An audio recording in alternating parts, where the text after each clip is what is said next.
Come on in, everybody. Welcome. This is our home in Taos, New Mexico, and it's called an Earthship. And behind these walls, there are big car tires and Coca-Cola cans and beer cans. And that's what gives us the structure. Here we have glass bottles in the most beautiful, artfully way designed for everyone to enjoy. And the light hits at different times, at different days. You'll see as we go through the house. We're now walking down to this beautiful place called the Earthship, or we like to call it our temple home, as we pass many of the helpers of the world at this time. Most of them aren't here now on this earth, but they're here in their prayers and in their assembly for all of us, as is Lord Krishna, bringing all of the beautiful cows in. So we'll go here. I think we'll first go to our left, yes. And we'll enter these steps here with the protective, I think they're lions, given to us by a good friend from Japan who had them shipped. As we walk through, you'll see more glass bottles, and in between tonkas from Tibet, and many other art that we've collected throughout 37 years of being married. We're traveling here, traveling there. We've been very fortunate to have brought it all home to this Earthship.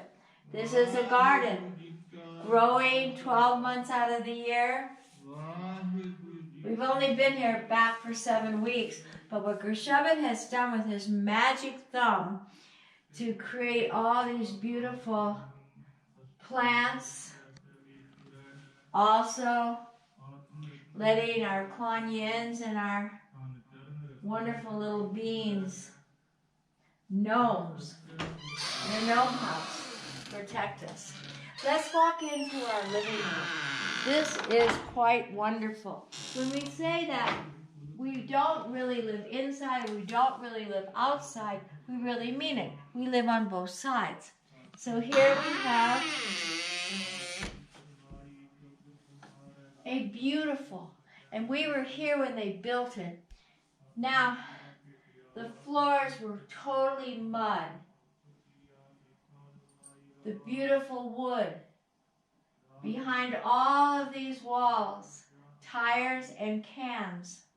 It truly is a recycled house, taking garbage and bringing it into total beauty, which was Mike Reynolds, the originator of all this, his dreams 50 years ago. And we thank him so much for what he's done for the world. They have Earthships now in so many different countries. They're building them for people who need small housing and have tires and beer cans. They teach them how to build them. Here is, again, a beautiful place to gather and to be so thankful. The years of all of the Native American, Mexican art that's been collected, the Indian art that's been collected, the Tibetan art, the folk art.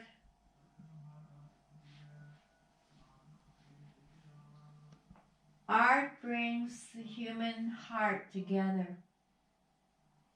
Art makes you smile and understand the oneness. And that's why we can truly call this beautiful Earthship a temple Earthship.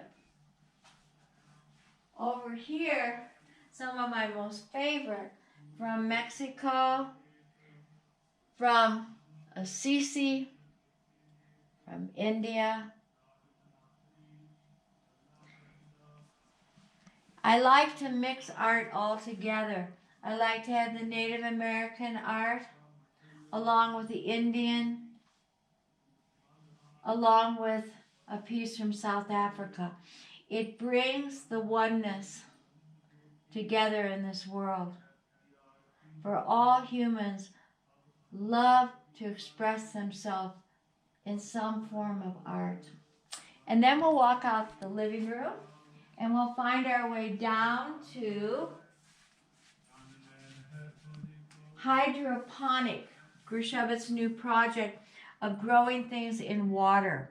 We'll let you know as we go along how it works. Our big fig tree that never stops. And this is our bedroom. This bedroom, we sleep so good because there's no wires on the inside of the walls. There's no electricity except governed by the sun's energy. It's a magical place. As we walk through here,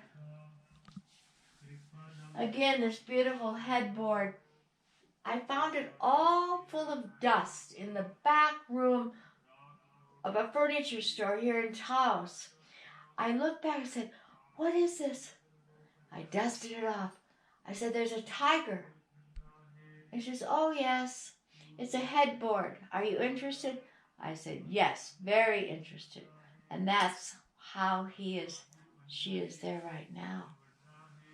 And then going through, for instance, over here, and all of these sandalwood statues collected for many years in India. I love them so much. But what to do with them?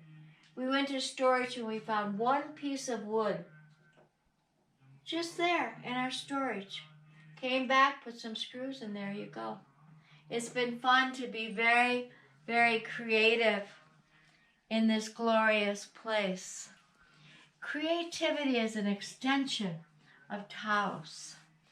It's like when people come here, they have time to come into their own being and create something, an expression of self.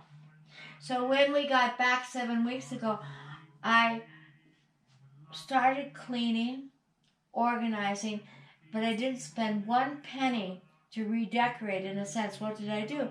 I would take pillows from one room and put them in another room.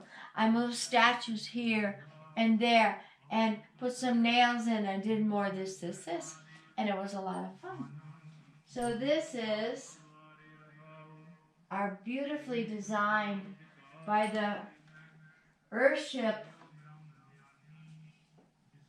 architects, this bathroom.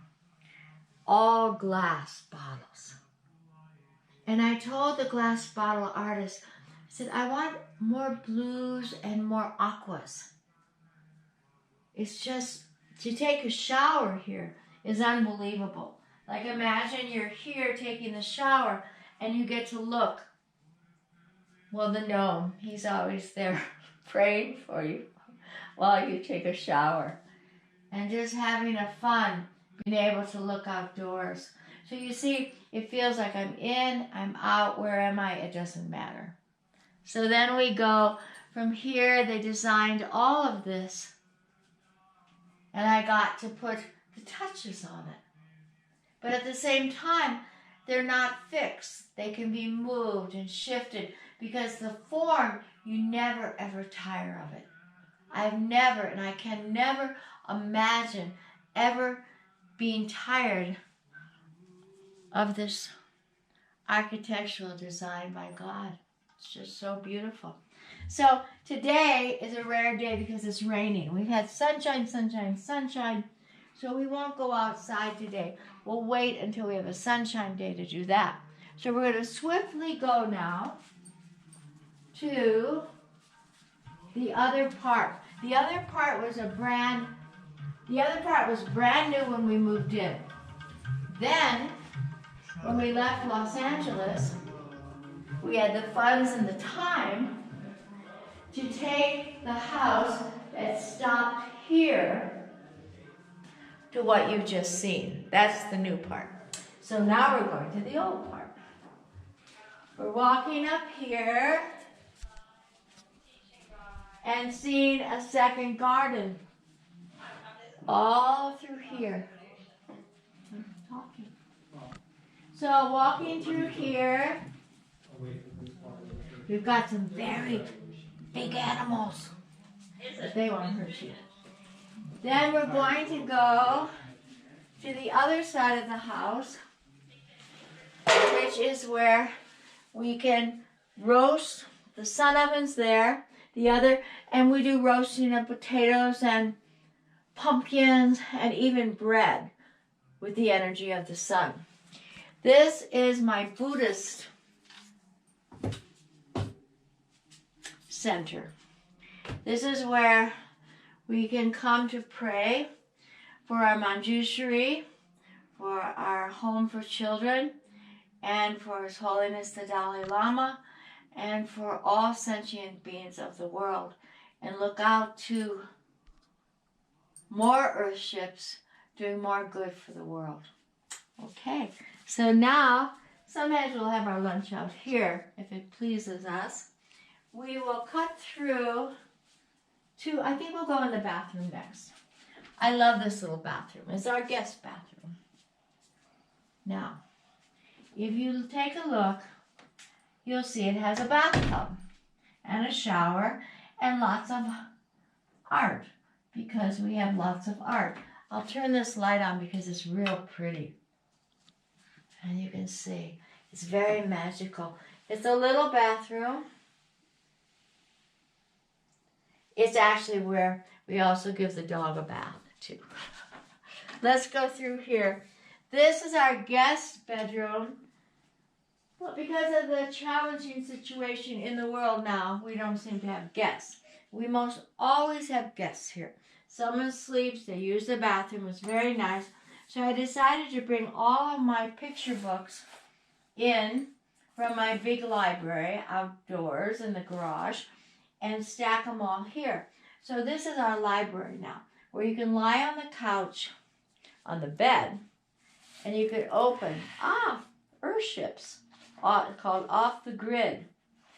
I have so many picture books from so many years of gathering that it's really fun. Instead of tucked away where I don't get to see them, I'll come in the afternoon, open the book, and see, what do I want to look at today? What do I want to dream about when I get to travel again? This is another altar up there. This is Wa's paintings from when she was about 4.5 years old, before she went to India. And I love these paintings. They're like 31 years old now. This I want you to look at because I got it in Sweden. Now, many of you know gnomes, but I was able to gather all these little paintings because I love gnomes. Because gnomes told me when Wa would be born, exactly the day and the time. So I do love gnomes. And when I saw this, okay, I put it all in order so people could come and see the story of the gnomes. Okay, that's that.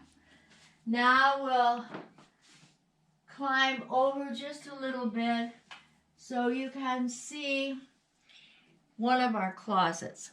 But not important are the closets, is what's above. When our grandson was born about 49 days ago, I made an altar for him. And this is his altar. These are all the animals that Guru Shabbat got when he was born. So they're about 68, 69 years old. Then I have 15 volumes of The Wizard of Oz. So I put some of them there. And I hope in this lifetime I'll be able to read them all to my grandson. Yeah. And so we'll take our voyage through the outdoors. We do have a laundry room, but it's just a laundry room. But it is solar energy laundry room. So for instance, without sun, today I could only do one load of wash, but I can't put it in the dryer, probably tomorrow. But this is a rare day because we mostly always have sun, and we're very happy to have rain. So this is our last room we'll be showing you. This is what used to be our living room. But when we built the second half, it got to be our dining room, where many people will sit at the benches someday soon and enjoy a meal with us. And our kitchen, where so much cooking gets done, chocolate gets made, coffees get made, and many, many beautiful meals get cooked. Up above you see, again, art from Portugal, from Africa, local here, many, many places. Here is a memory bound of, again, country after country. And I feel when art lives together on your shelves and on your walls, it'll be a great contribution for world peace. Let the art bring the peace to all of us. So, this is the famous coffee machine that Earthship so beautifully makes anyone who comes. Roasted coffee beans from outdoors, homemade almond milk from his ingenuity. And then we walk through here. This is a very, very famous artist. Never can remember his name though. This is all of his. He was young, and he took the traditional Native American art, like so many of the new artists are doing, and just put their own touch on it, which is so fantastic. This is a totem pole found in Ottawa, Canada, but made in Bali. Funny, huh? Art from Assisi in Italy, and from Portugal in Porto. This is a shrine to the Buddhist culture and to His Holiness the Dalai Lama, that we may find a way of life that's suitable for the whole world, and the Tibetans that have it so right. When the Dalai Lama was asked, what is your religion? Are you a Buddhist? And he said, my religion is kindness. So we circle around here. Now, if it wasn't for Earthship, none of this would happen, because he sits here quite a long time every day to do research on different things or to get more knowledge about different things. And he also orders a lot of things from Amazon.com. So I think that's about it. Next time we do something with the thanks to Deborah, who's holding the camera, we'll do outdoors, and we'll do maybe a short tour of not just our outdoors, but the greater community here. And so I'm signing off right now. Thank you, Satnam.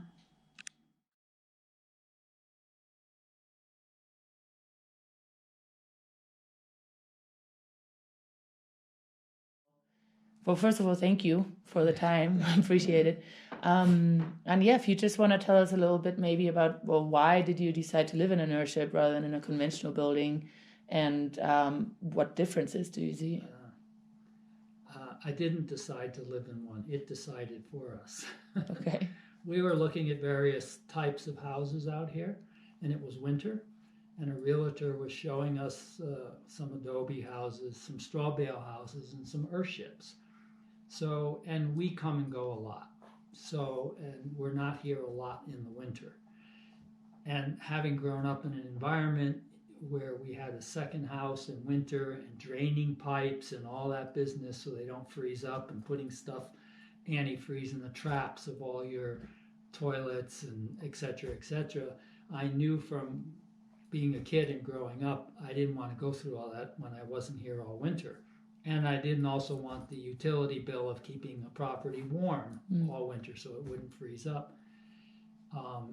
Didn't want to come into a cold property that takes days to warm up.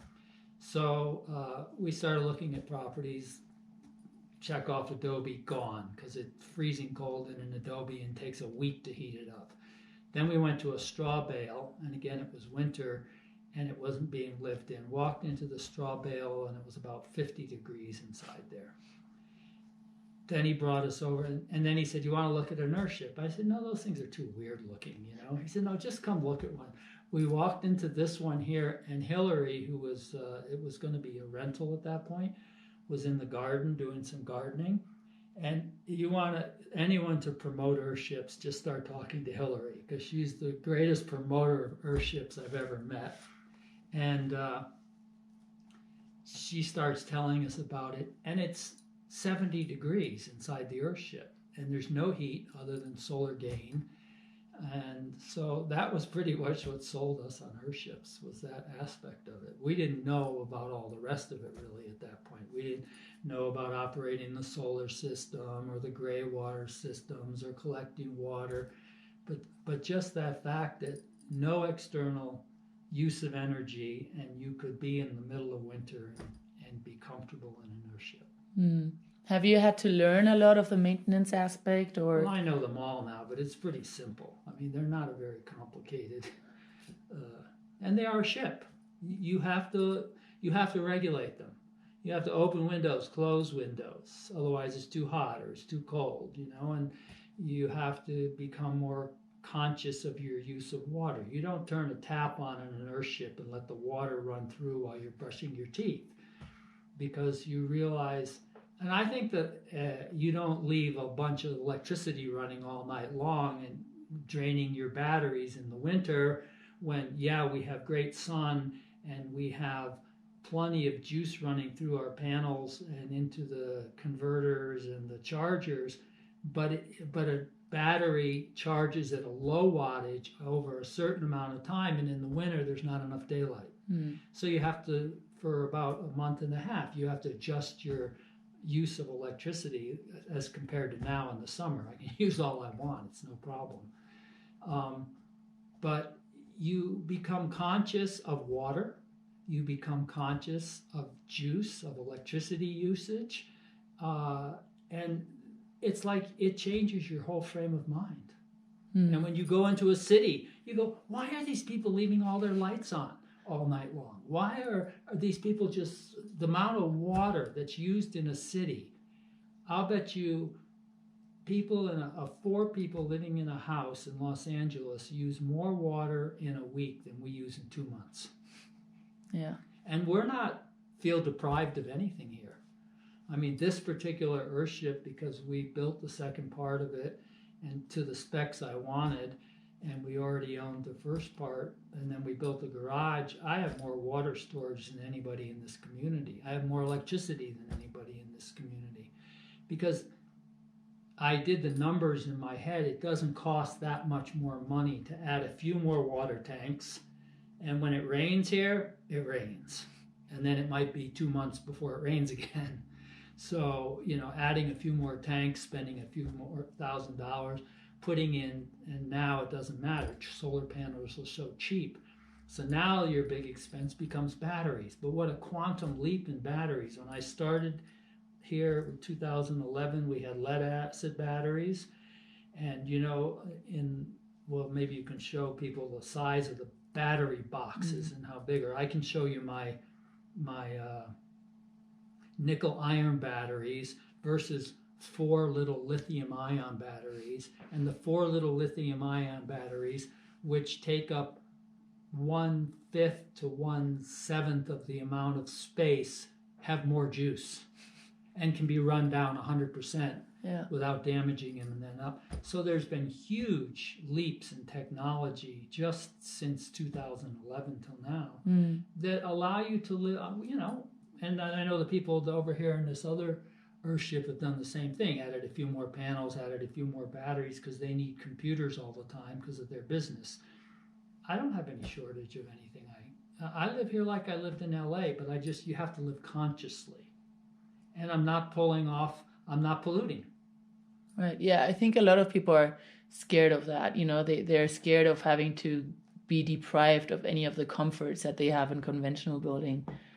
I have a big iMac computer. I have NAS storage disks, several of them that are running all the time. I have internet that's running all the time. I have a 60-inch television there if I want to watch television. I mean, really, the only source we use from outside in these is propane. Propane. But you know what? We have a 250-pound propane tank that the original, I didn't fill it for 5 years. Wow. Because the only thing it heats is the stove, the dryer, and the instant hot water on. But then, we have solar hot water also. So the only time that really kicks on for any amount of time, the instant on hot water gas things, is in the winter. This time of year they hardly go on at all because the water gets hot enough and it stays hot enough. Yeah. What about food? Do you grow food here in the greenhouse? I'm not here so much out of the year that I don't grow much. I have mostly herbs out there, some comfrey, things that are more perennials that keep going and going. But as you and I were just talking, I am starting a hydroponic system out there. It's a flood and drain type system. And because I haven't been here that much, I haven't experimented to how I can grow as much as I can grow, what I can grow. I have experimented and found out a number of things that I can't grow for various reasons. Too hot, too many bugs, too many this, too many that. We live on a mesa out here. It's a semi-desert mesa. It's very difficult to grow outdoors with the shortage of water that we have. I mean, we have a lot of water for personal use, but when you start gardening, that's a lot of water outdoors. So, and part of the covenants of this community are you can't drill wells. Yeah. Which I don't happen to agree with, but that's something to discuss in the future. Yeah, that's something that the people from the France Airship were saying as well, that the growing food part is, kind of the one part that they don't really mind, but that, they haven't really experimented enough with yet, because it's an experiment. It's an experiment. Yeah. But if you go to some of the other established greenhouses here, I've seen some amazing food being grown, amazing tomatoes, amazing kale. Gurmukh and I had some kale plants here that, they finally just gave out because they lasted 2 or 3 years. They had stalks like this, and you'd pick them and they'd produce more, and pick them and they'd produce, and we had chard also, But it wasn't Mike's forte. He's not a horticulturist or a gardener. He's a visionary of building. Yeah. And but they're opening up farmers market the 17th, I think, next Saturday. Yeah, I saw that. Yeah. And so we know there's so much good food that grows in this area. But not out here. Not on the Mesa. Yeah. Mesa's a whole other story. Nature out here. And our focus is we're teachers that travel through the world. We're not here half the year. This is like our refuge to come home to. So we like being a little removed from town. I'll tell you the other thing that we found, like between this and a conventional home, because we had a home in LA for 20 years, is the low latency of magnetic interference that's coming from Wi-Fi and all the rest of it. Mm-hmm. You don't have it in Earthships. You can isolate it into an area if you need Wi-Fi, because there's so much cement and heavy building materials in these buildings, the Wi-Fi won't travel very far. So, I mean, I've got routers, but some of them I have on timers that turn off at night because I don't want to sleep in it. So at this end of the house, where our bedroom is and stuff, there's no Wi-Fi at night. It is on during the day, and you also have a very low latency of the EFTs. Because there's the electricity, all the wires is buried in cement and behind tires and dirt, and so the experience of living in a low latency of magnetic disturbance is amazing. The sleep that we experience here, deepest sleep anywhere in the world. And as soon as you get back into the cities, because most of our teaching is in cities, the whole place is just like. When we lived back and forth in New York for 13 years, we had a yoga center there in Soho. And when we get there, even from LA, the challenge to get to sleep at night was crazy. Here you just... If you, like in New York City, we had a bedroom on the 3rd floor. You open up your computer, you go to the Wi-Fi, you would find 50 Wi-Fi units from all the apartments around you that were coming through your room. Yeah. And I think also when people ask what's it like, I said, well, it isn't exactly like living inside a house. We're like, it's almost like we live outside. Because you look there and then you look there, and it's not... Honey, you should come over here because her camera's here. Yeah, that would be great, actually. It's a close separate... It's so close, and like just watching this full moon in May come up and go down and watching suns, and whether you're plugged into the elements in nature or not, you will be. And people, this is the funniest thing though. We don't have people now. I miss people because people are my thing. And we'd always have parties here or have just a couple or 4 or 5 people. We'd be sitting here at night. We couldn't get them to go home. And finally, we just have to excuse ourselves. It's almost like we're going to bed now. Because they didn't want to go anywhere. They just keep saying it's so quiet here, it's so peaceful here. Very quiet. And because there's no buzz going on in the walls and everything. And people dream then of having an Earthship. We don't have any friends yet that have made one, but certainly a lot of them, it's just like, phew. You feel more grounded almost, isn't it? That's how I feel. Like you feel grounded, but you also, I think also the Native American culture here is that the reincarnation with Kokopelli is from the earth up, where in France, Catholicism is the angels coming down. And so even the clouds look different here, and the essence of self is different here, and it is the ground, you know. And we love to go to Native American occasions whenever we can go here in Taos, and it always helps us to remember why we're here. Yeah. One thing a friend of mine said the other day, she said that, in general, we always get educated to live against nature. Yeah. And now this whole situation especially is, helping us. Some of us have already done that before, but it is helping to force the people that haven't realized it to live with nature, not against it, Yeah, all that, when you hear the testimonies of what's happened in your life, and if they have finances that they can put food on the table, they always say, I'm growing a garden now, or I'm planting, or I'm slowing down, or I'm this and that. And I think it's the way that Creator created us to be, not so speedy. Now, will it last? I don't know. Time will tell that. Once you re-enter society, will it be different? I don't know. We'll have to see. I hope and I pray it does. That people find a different value in their lives than what maybe they've been striving for.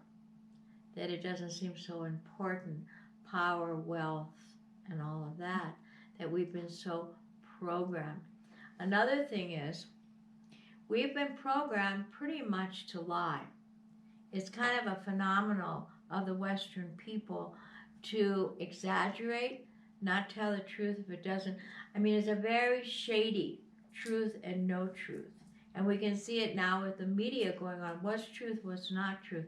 You come back to the earth, you look at the sky, you grow a garden, you feel the feet on the ground, you go on a hike, and pretty soon truth gets more real. Mm.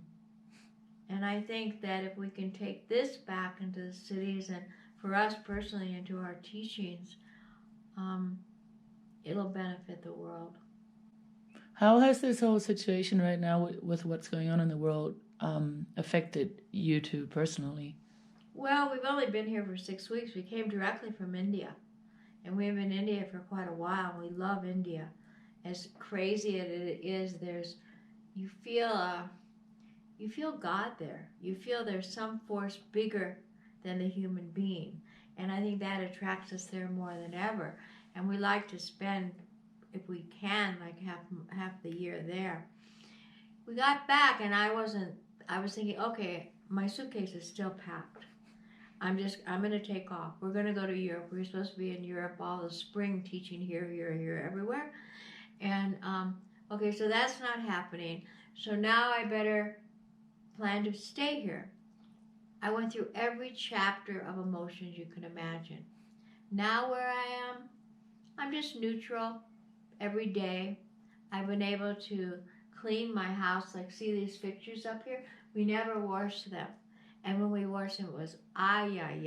I mean, it was, and just go to every crevice and look at all my little animals and switch them around and stuff. I've never done that.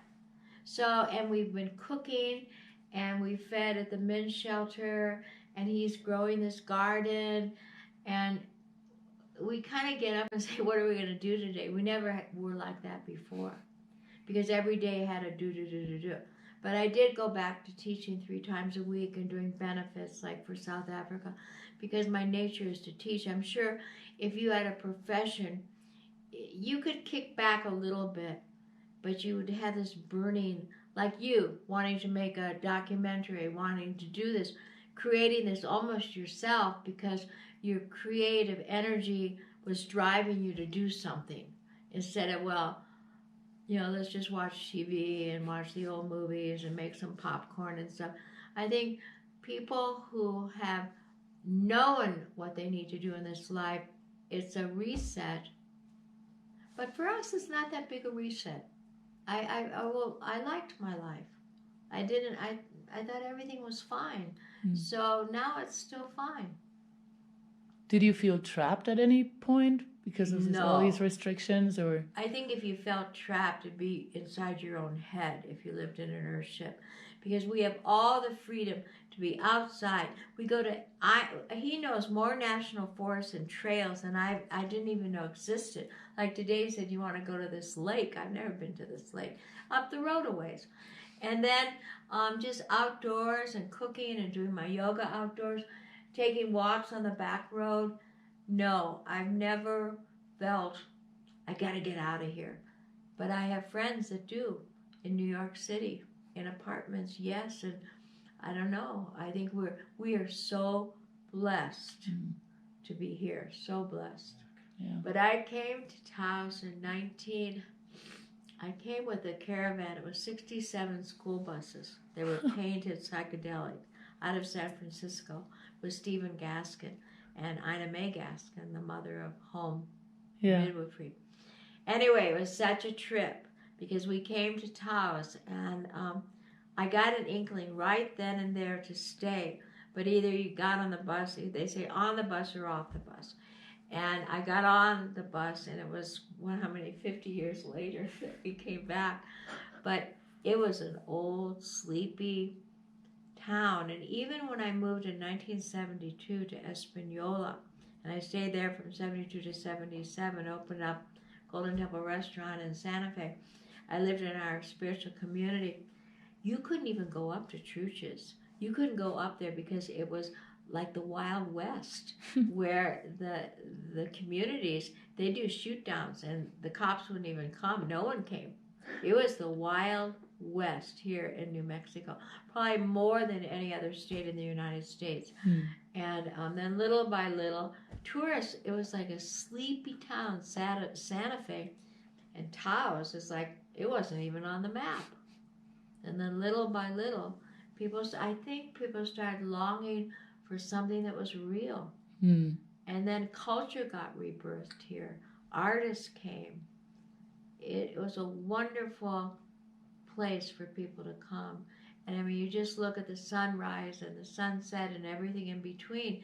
If you're an artist, you want to capture it. Yeah. Photographer, forget it, man. Yeah, it has an amazing energy.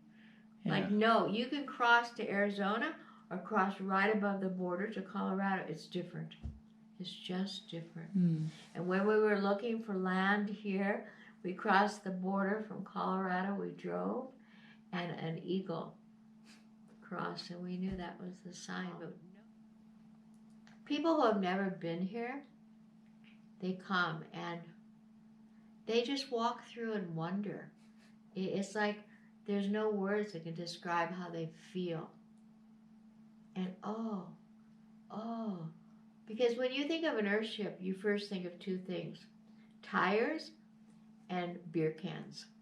And you can't imagine, no, you don't see those things. They're in the walls. But they still can't imagine it. Yeah.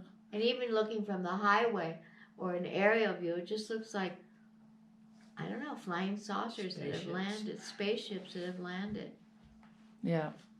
But it feels so different. That's what I always tell people as well. I'm like, you just do not understand just the feeling when you're You can't describe the feeling. You have to say, come and feel it. Yeah.